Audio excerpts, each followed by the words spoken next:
বিজনীৰ উত্তৰাঞ্চলত বন্যহস্তীৰ উপদ্ৰৱ অব্যাহত, খেতিপথাৰৰ ব্যাপক ক্ষতি।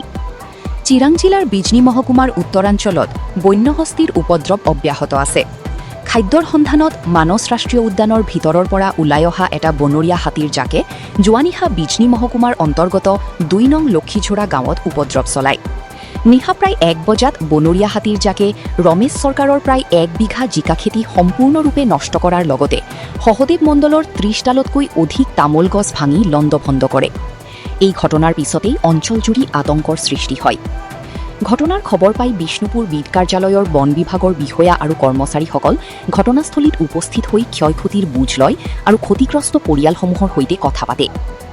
উল্লেখ্য যে মানস ৰাষ্ট্ৰীয় উদ্যানৰ কাষৰীয়া অঞ্চলসমূহত দীৰ্ঘদিন ধৰি মানুহ হাতী সংঘাত এক জ্বলন্ত সমস্যাৰূপে বিদ্যমান। খাদ্যৰ সন্ধানত জনবসতিপূৰ্ণ এলেকাত প্ৰৱেশ কৰা বনৰীয়া হাতীৰ জাকে সঘনাই খেতিপথাৰ, বাসগৃহ আৰু অন্যান্য সম্পত্তিৰ ক্ষতি সাধন কৰি আহিছে। ফলত স্থানীয় বাসিন্দাসকলে স্থায়ী সমাধানৰ দাবী জনাই আহিছে। News desk, Bijni first 24।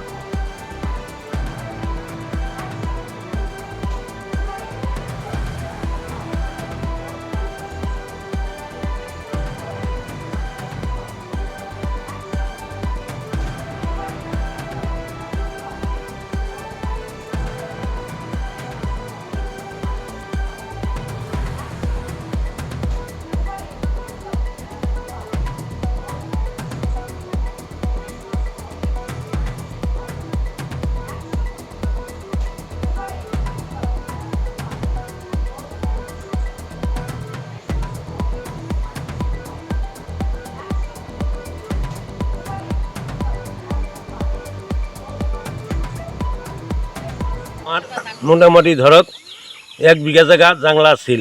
ৰাতি 12টা বজাত আহি হাতীয়ে তছনছ কৰি পেলাইছে। তছনছ কৰি পেলাইছে আৰু তামোল গাছ ভাঙছে আৰু ধান খেতি খায়। এনেকুৱা যদি খায় ক্ষতিগ্ৰস্ত হয়, আমি কেনেকৈ চলিম? কৃষক মানুহ চলাৰ কোনো ৰাস্তা নাই। চৰকাৰে যদি অলপ সহায় কৰে তেনেহ'লে মই কি কৰিব পাৰোঁ? আমি কৃষক, আমাৰ একলা নহয়, খালি বহুত মানুহৰ ক্ষতি কৰি আছে। একলা নহয়তো, আজি মোৰ জাংলা মাছে ফিৰকা দিন আৰু একজনৰ ভাঙব।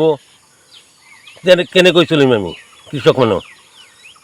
কোনো ফচল কৰিব নোৱাৰোঁ, কেনেকৈ জীয়াই থাকিম আমি?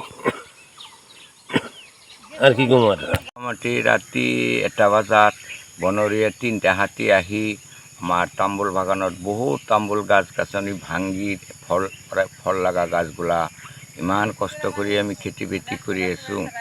যিহেতু আপোনালোকক মই খুব অনুৰোধ কৰি আছোঁ, এই বনৰীয়া হাতী যদি আপোনালোকক কিবা ব্যৱস্থা নকৰে আমি কেনেকৈ বাচিম? আমি কৃষক মানুহ খেতি বাতি কৰি বাগান চাগান দি কোনো ৰকম সংসাৰটো চলাই আছোঁ। তো সেইকাৰণে মই অনুৰোধ কৰিছোঁ আপোনালোকক আমাক কিবা এটা ব্যৱস্থা যাতে কৰি দিয়ে। প্ৰায় আহে, আগততো কিমান ভাঙছে সেইটো কোৱা নাই। আজিতো মোৰ অনুমান 30-40টা ফল লগা, কিছুমানে 1 বছৰ পাছত ফল লাগব।